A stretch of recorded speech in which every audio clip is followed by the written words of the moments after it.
Dinda. Sekolah di mana? Di SMA 3. Kelas berapa?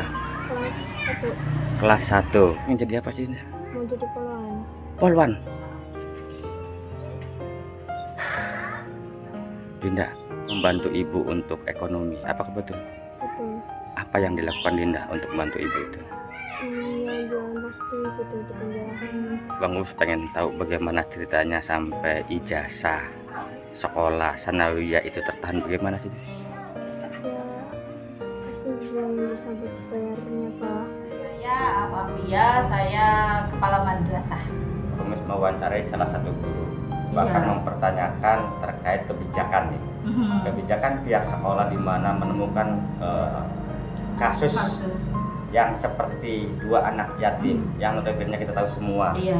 Mereka adalah anak-anak miskin tapi semangat juang untuk Belajarnya sekolah kan luar luar biasa. Iya. Apakah ada kebijakan-kebijakan itu, Bu? Ada kebijakan seperti itu ada, tapi tentu kita punya pertimbangan karena tadi Nggak ada anggaran dari pemerintah, Bu, kayak BOS, nggak ada jenis-jenis yang lainnya, Bu? Iya. Kita tidak pernah dapat, selama saya menjabat, alhamdulillah kita tidak pernah dapat bantuan di luar biaya operasional sekolah itu.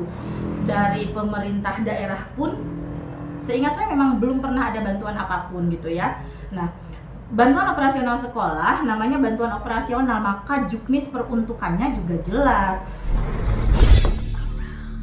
Selamat sore pemirsa, tentunya Anda masih bersama channel Bang Kumis Berbagi, media sorot desa Indonesia. Di edisi hari ini, Minggu 27 Oktober 2024, sengaja Bang Kumis datang atau mengunjungi kawasan wisata religi di Caringin. Kedatangan Bang Kumis ke lokasi ini sengaja untuk mencari sosok dua anak yatim yang menurut informasi sedang berjualan di kawasan ini. Jualannya hanya plastik kresek, dan yang bikin Bang Kumis bangga terhadap dua anak yatim ini, demi untuk mencapai cita-citanya, rela tidak mempunyai rasa ragu dan malu untuk berjualan plastik di kawasan ini. Dan Bang Kumis akan mencoba mencari apakah hari ini jualan atau tidak. Ikutin terus bersama channel Bang Kumis Berbagi dari Desa Caringin, Kecamatan Labuan, Kabupaten Pandeglang, Provinsi Banten mengabarkan. Jualan apa sih sini? Jualan plastik. Jualan plastik kresek. Iya, Itu tiap hari atau hanya hari Sabtu Minggu aja? tiap hari. Neng, kenal nggak yang satu profesi yang orang Caringin ya, yang jualan plastik kresek? Dinda namanya. Nggak tahu. Saya Eri Piatna selaku relawan Lembaga Amil Zakat Nasional Rumah Yatim Ar-Rahman Indonesia. Hari ini insya Allah di tanggal 22 Oktober ini saya akan menyalurkan bantuan kepada dua anak yatim yang saat ini masih tertahan ijazahnya di salah satu sekolah di Kecamatan Labuan. Insya Allah hari ini kita akan menyelesaikan permasalahan di ijazahnya. Nah, terus gini Pak, ini kan ada di salah satu desa ya. Sampai Bapak tahu di sini ada satu persoalan sosial yang begitu miris, itu awalnya bagaimana sih Pak? Baik, 1 tahun yang lalu saya kebetulan saya salah satu anggota TNI juga. Selain di relawan, saya juga anggota TNI. Saya punya rekanan dari anggota kepolisian, yaitu Bapak Slamet yang bertugas di Kecamatan Cibitung di Polsek Cibaliung ya. Tapi kebetulan beliau ada di samping rumahnya Dinda sama Dian ini. Beliau menceritakan kepada saya bahwa ada dua anak yatim dalam kesehariannya sepulang dari sekolah jualan plastik di salah satu wisata religi di Banten Selatan. Selain juga jualan plastik juga menjadi buruh cuci. Nah Pak, itu jualan plastik itu maksudnya bagaimana Pak? Jadi plastik ini plastik kresek ya, untuk dijual kepada jarah ya, mungkin untuk wadah kantong, sepatu, sendal, dan juga mungkin ada yang jualan buah-buahan. Itu kan para penziarah atau jemaah yang datang ke salah satu wilayah religi wisata di Banten Selatan ini kan perlu plastik itu. Oh itu bukan toko ya? Ya bukan dia. Jadi menjajakan ya, penjajakan. Terus gimana Pak? Siapa? Setelah itu kita bantu karena kita memang udah hampir 1 tahun 2 tahun ya, terus membantu dari isu-isu yang dirasakan oleh Dinda sama Dian. Alhamdulillah kita terus membantu, dan ini persoalan yang terakhir ini saya dapat kabar lagi sama teman saya bahwa Dinda sama Dian ini udah 1 tahun ijazahnya masih tertahan dikarenakan memang ada bayaran-bayaran yang belum terlunasi. Tapi untuk Dian sama Dinda ini saat ini memang sudah sekolah di kelas 1 ya. Satu di SMA 3 Labuan, yang satu di SMA 15 Carita ya, itu sekolah. Tapi kalau ijazah dan MTS-nya masih tertahan. Makanya kita datang ke sini, insya Allah kita akan membereskan ataupun menebus persoalan ijazahnya. Dan alhamdulillah bantuan dari rumah yatim udah datang gitu, udah saya ke sini mau menebus gitu Bang Kumis. Itu MTS mana Bang? Kalau MTS-nya saya lupa lagi, tapi ini nggak jauh dari sini ya. Saya Afafia, saya kepala madrasah. Nah, kebetulan Bu, kemarin beberapa hari yang lalu Bang Kumis datang ke sekolah ini untuk menebus biaya administrasi 2 anak yatim. Ya, beliau adalah dari keluarga miskin. Dan rumahnya pun tidak jauh dari lingkungan sekolah sini. Tapi kemarin Bang Kumis baru saja mendapatkan klarifikasi atau jawaban dari salah satu guru. Tapi nampaknya Bang Kumis masih perlu nih untuk menggali lebih dalam tentang persoalan tersebut agar publik atau netizen Bang Kumis nggak miskomunikasi dengan adanya pemberitaan terkait masalah dunia pendidikan di Kabupaten Pandeglang ini, Bu. Bisa dijelaskan, Bu, bagaimana sih sebenarnya setahu Ibu tentang peristiwa tersebut? Baik Bang, jadi memang kemarin juga sempat lihat ya beritanya, sempat dengar beritanya gitu. Jadi terkait 2 siswa ini adalah betul bahwa siswa kami, dan kebetulan mereka ini baru lulus tahun ini. Jadi baru Juni kemarin tahun 2024 ini mereka lulus gitu. Mereka ini masuknya nggak bareng. Jadi awalnya 1 orang di kelas 7 nih. Kemudian yang Dinda itu pindahan dari Cirebon lah. Terkait kemarin dengan biaya ya Bang ya, penebusan ijazah gitu ya, karena memang kita ini kan madrasah swasta Bang. Madrasah swasta ataupun sekolah swasta lain sangat lumrah memang ada biaya-biaya seperti itu gitu kan. Nah, Ibu ini kan siswanya miskin gitu. Nah, kebetulan juga di kita ini siswa tidak mampunya memang banyak Bang. Siswa tidak mampunya banyak. Nah, kemudian kemarin lihat rumahnya tidak layak dan sebagainya gitu-gitu kan. Padahal dekat loh Bu dengan sekolah kok, sampai kita tidak tahu. Pertama memang kita tidak bisa memvisit semua rumah siswa gitu kan. Kalau misalnya orang tua datang minta keringanan, Bu kami begini-begini, pasti nanti kita cross check ke wali kelas. Nanti wali kelas yang kalau perlu bahkan memvisit ke rumahnya, baru kita tentukan apakah ada kebijakan untuk anak tersebut atau tidak. Nah kebetulan 2 siswa ini karena memang hari-hari mereka belajar seperti biasa gitu kan, tidak ada dalam petik laporan, minta keringanan dan sebagainya, maka saya juga nggak terlalu fokus pada 2 ini karena memang tadi itu siswa tidak mampunya banyak gitu. Apa tadi itu ya? Nah, terus gini, saya potong dulu ya. Iya. Biar netizen juga nggak salah paham atau gagal pemahaman tentang isi pemberitaan, karena pihak murid sendiri kan pas Bang Kumis wawancarai kan ngomong 1 tahun. Nah, yang dimaksud 1 tahun oleh siswa sebenarnya kan biaya. Iya. Bukan masalah ijazah ditahan 1 tahun, Bu. Iya betul. Itu bagaimana, Bu? Nah, iya makanya kemarin kita agak kagetnya ketika sudah lama gitu kan ijazahnya ditahan berapa lama, udah lama 1 tahun gitu kan. Saya kaget juga. Anak ini lulus dua-duanya itu tahun 2024, baru kemarin bulan Juni, yang hitungannya sampai bulan ini kan baru berapa bulan. Kemudian ijazah itu kan tidak bisa langsung kita bagikan karena kan proses penulisan ijazah manual pakai tangan, siswa banyak. Ijazah kita ada 2 macam karena kita swasta, ada ijazah yayasan juga. Nah, setelah ijazah selesai, penandatanganan prosesnya. Setelah proses penandatanganan ijazah selesai, sidik jari siswa itu. Setelah sidik jari selesai, penggandaan ijazah dulu di sini. Setelah digandakan, kemudian dilegalisir. Selesai proses legalisir, baru kemudian diumumkan ke anak bahwa ijazah bisa diambil, termasuk ijazah punya Dinda dan Dian ya. Dan kebetulan Dinda dan Dian ini memang belum ambil ijazah, jangankan ambil ijazah, sidik jarinya saja mereka belum gitu, baru dilakukan kemarin itu. Nah, saya kagetnya ketika Dinda bilang ijazahnya sudah ditahan 1 tahun, padahal lulusnya saja baru berapa bulan. Nah, besaran biaya yang kemarin itu sebetulnya bukan biaya tebus ijazah, karena kita tidak ada tebus ijazah. Biaya-biaya itu adalah biaya-biaya selama proses pendidikan. Jadi kemarin agak besar, kesannya agak besar, memang 1 untuk 2 anak. 2 memang itu bukan biaya 1 tahun Bang, bahkan lebih dari 1 tahun ke belakang, mungkin bahkan 2 atau 3 tahun, karena kita berbayar dari awal. Kita nggak kayak jebakan Batman nih, sekolah gratis tapi kemudian di tengah jalan atau di akhir perjalanan anak diminta bayar.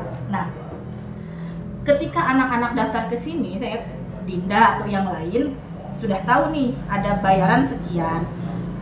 Di perjalanan mereka belum bayar misalnya, belum masukin administrasi sedikit pun. Kita nggak pernah colek, kita nggak pernah tagih, karena kita yakinnya kalau memang orang tua sudah ada, pasti nanti akan masuk biayanya. Ketika misalnya anak siswa baru belum masuk biaya sedikit pun, waktunya mereka dibagikan, batiknya kita bagikan, baju olahraga kita tidak pernah membedakan anak yang sudah bayar atau yang tidak bayar, silahkan dicek gitu. Nah, tapi namanya akhir perjalanan anak mau ambil ijazah, tentu kita minta biaya-biaya tunggakan-tunggakan setahun ke belakang, 2 tahun ke belakang, bahkan dari awal itu dilunasi gitu. Cuma memang ada miss aja kemarin itu ya. Nah, terus gini Bu, ya oke lah, itu sebagai memang seperti itu karena ini mengingat swasta bukan negeri. Nah ya. itu gitu. Tetapi apakah di swasta juga ada anggaran dari pemerintah Bu, kayak BOS, jenis-jenis yang lainnya Bu? Iya. Di sekolah manapun, di madrasah manapun, negeri swasta, ada bantuan operasional sekolah. Hanya itu, jadi yang kita dapatkan bantuan dari pemerintah itu hanya bantuan operasional sekolah yang kalau di Kementerian Agama itu turunnya 2 kali dalam 1 tahun per semester itu turun. Kita tidak pernah dapat, selama saya menjabat, alhamdulillah kita tidak pernah dapat bantuan di luar biaya operasional sekolah itu. Dari pemerintah daerah pun, seingat saya memang belum pernah ada bantuan apapun gitu ya. Nah, bantuan operasional sekolah namanya bantuan operasional, maka juknis peruntukannya juga jelas. Kita kan alhamdulillah Bang, saat ini madrasah kita, sekolah kita ini proses berkembang terus-terusan, sehingga kita butuh biaya-biaya, terutama misalnya dalam contohnya pembangunan gedung Bang. Kenapa kita butuh bangun gedung? Alhamdulillah minat kepercayaan masyarakat menyekolahkan anak-anak di kitanya masih luar biasa bagus. Meskipun berbayar, tapi masyarakat masih bagus ke kita. Alhamdulillah setiap tahun jumlah siswa masih naik terus. Mau tidak diterima anaknya pengen di sini, atau bahkan sudah di pesantren-pesantren di sekitar madrasah nih Bang. Sehingga membangun lokal atau ruang kelas baru itu satu kebutuhan untuk kita. Makanya ada biaya itu. Nah terus gini Bu, kemarin juga kan Bang Komis mewawancarai salah satu guru, bahkan mempertanyakan terkait kebijakan nih. Kebijakan pihak sekolah di mana menemukan kasus yang seperti 2 anak yatim yang notabene kita tahu semua. Mereka adalah anak-anak miskin tapi semangat juang untuk sekolahkan luar biasa. Apakah ada kebijakan-kebijakan itu Bu? Ada. Kebijakan seperti itu ada, tapi tentu kita punya pertimbangan, karena tadi saya dari awal madrasah kita ini termasuk madrasah yang berkembang, artinya kita belum sebesar hari ini, kemarin-kemarin. Kalau dirata-ratakan siswa mungkin lebih dari 30% atau bahkan jadi 50% itu memang menengah ke bawah Bang. Tapi alhamdulillah meskipun menengah ke bawah, kesadaran orang tua untuk membiayai pendidikan putra-putrinya di sini juga alhamdulillah luar biasa gitu. Termasuk juga kan kalau ada beberapa kasus memang anak ini yatim piatu atau anak ini yatim betul-betul. Kalau memang ada yang datang ke sini minta keringanan, kemudian kita home visit segala macam, kalau kita anggap layak memang dibantu, kita dibantu. Karena kalau misalnya kita untuk anak yatim gratis atau apa misalnya gitu kan, karena kebutuhan operasional kita juga banyak, karena yang namanya BOS tadi itu biaya operasional hanya untuk membiayai operasional, tidak untuk bangunan gedung baru dan sebagainya. Jadi banyak poin-poin pembiayaan yang memang harus kita penuhi lewat biaya-biaya pendidikan yang dikeluarkan oleh wali murid itu. Nah terus oke lah, karena ini kemarin kan sudah Bang Komis mengajak salah satu rekanan ya channel Bang Berbagi, yaitu Rumah Yatim. Dan rumah yatim tersebut sebenarnya bukan sekali membantu 2 anak yatim ini, karena sudah 4 kali, termasuk biaya-biaya untuk pakaian, seragam, sebenarnya terus kami berikan kepada Dinda, ya, agar kedua anak yatim ini bisa menggapai cita-citanya. Nah, dengan adanya bantuan, jelas akhirnya selesai administrasi dengan pihak sekolah. Itu bagaimana, Bu? Alhamdulillah ya, saya secara pribadi mewakili juga lembaga berterima kasih kepada Yayasan Rumah Yatim yang sudah membantu biaya pendidikan Dinda dan Dian ini. Dan ternyata juga bukan kali ini ya, karena sebelum-sebelumnya juga sudah banyak dibantu oleh Yayasan Rumah Yatim. Karena mereka kan rajin, Bang, tidak terlihat dalam hal ini kekurangan atau apa, mungkin karena memang sudah dibantu dari awal. Termasuk Dinda sendiri bukan hanya rajin di pembelajaran di kelas, Dinda itu ikut ekstrakurikuler silat yang beli baju dan sebagainya. Ternyata memang kenapa selama ini lancar-lancar saja, karena memang sudah dibantu oleh Yayasan Rumah Yatim. Alhamdulillah, terima kasih buat Rumah Yayasan Yatim sudah membantu 2 alumni kami ini. Dan alhamdulillahnya juga itu, Bang, ya.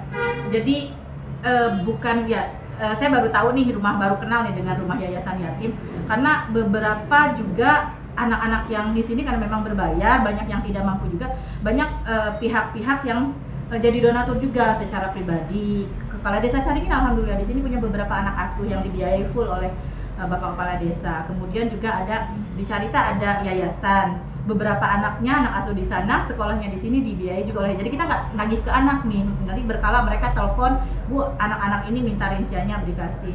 Kemudian ada alumni juga sama, Bu Af minta 3 nama anak berprestasi tapi tersendat SPP-nya. Alhamdulillah kita kirim, kita transfer, kita fotokan, kita bukti dokumennya kita kirim gitu. Alhamdulillah, jadi saya sangat berterima kasih bahwa sampai hari ini meskipun kita lembaga swasta yang berbayar, tapi minat masyarakat ke madrasah kita juga masih luar biasa. Kepedulian para donatur di luar sana, banyak sekali orang-orang yang baik yang peduli dengan pendidikan. Dalam hal ini kan kenapa masyarakat dalam tanda petik kita berbayar masih ke sini, mungkin karena ada nilai plus, nilai pendidikan keagamaan yang ada di sini. Gitu. Mungkin pertanyaan terakhir, Bu, ya, karena sekali lagi Bang Mumis tahu kan informasi dari salah satu guru yang memang Bang Mumis wawancara itu, bahwa di sekolah Ibu mengajar ini ada 2 ijazah yang berbeda. Itu maksudnya apa itu, Bu? Pertama, ada ijazah dari negara sama dengan lembaga lain, dengan madrasah lain. Yang kedua, jadi kita ini sebetulnya kalau saya boleh bilang, kita ini alternatif pendidikan ketika orang tua dengan segala macam keterbatasannya tidak menyekolahkan anak-anaknya di pesantren modern. Kita sama-sama tahu pesantren modern biayanya luar biasa gitu. Nah, di kita, saya bisa menganggap kita ini semi pesantren. Jadi selain ada kurikulum sesuai dengan kurikulum negara, mata pelajaran yang di sekolah lain ada, di madrasah lain ada, kita ada mata pelajaran muatan lokal yang hampir sama pembelajarannya dengan di pesantren. Ada tafsirnya masih ada, usul fikih masih ada, Nurul Yakin, tarikh Islam, faraid, qiraah, apalagi gitu ya. Karena memang masih semi pesantren itu. Jadi alhamdulillah madrasah kita akhirnya jadi alternatif. Ketika itu tadi orang tua inginnya ke pondok pesantren modern dengan satu dan lain hal alasan, akhirnya kita jadi alternatif. Kemudian di sekitar kita juga kan banyak pesantren yang kita membangun hubungan yang sangat baik dengan pesantren-pesantren sekitar madrasah. Makanya itu tadi, anak yang masuk ke sini kita sudah secara gedungnya kita sudah tidak muat misal gitu ya, tapi kan gak bisa anaknya ditolak karena sudah ada di pesantren. Maka seperti tadi saya bilang, membangun ruang baru, gedung baru itu satu kebutuhan buat kita gitu. Makanya seperti itu tadi, dan mudah-mudahan ke depan minta supportnya terus gitu ya dari masyarakat gitu, dari para praktisi pendidikan, bahwa madrasah kami dengan kepercayaan hari ini yang alhamdulillah sudah sangat baik, terus mendapat kepercayaan dari masyarakat. Kita terus memperbaiki apa yang kurang dari kita, mengembangkan apa yang potensi, minat, bakat siswa-siswa kita, sehingga kepercayaan dari masyarakat itu tetap bagus kita gitu, Bang. Oke, terima kasih, Bu. Mudah-mudahan informasi ini menjadikan sebuah referensi buat netizen Bangkumis Berbagi yang tersebar di seluruh Banten, Indonesia, bahkan dunia, Bu. Amin, dan mudah-mudahan ini informasi ini bermanfaat, amin, khususnya amin. di dunia pendidikan. Karena Amin. selama ini channel Bangkumis Berbagi terus untuk memberikan informasi-informasi peristiwa di Pandeglang tentang kesenjangan sosial dan pendidikan. Sekali lagi terima kasih Bu. Iya Bang, sama-sama. Terima kasih juga.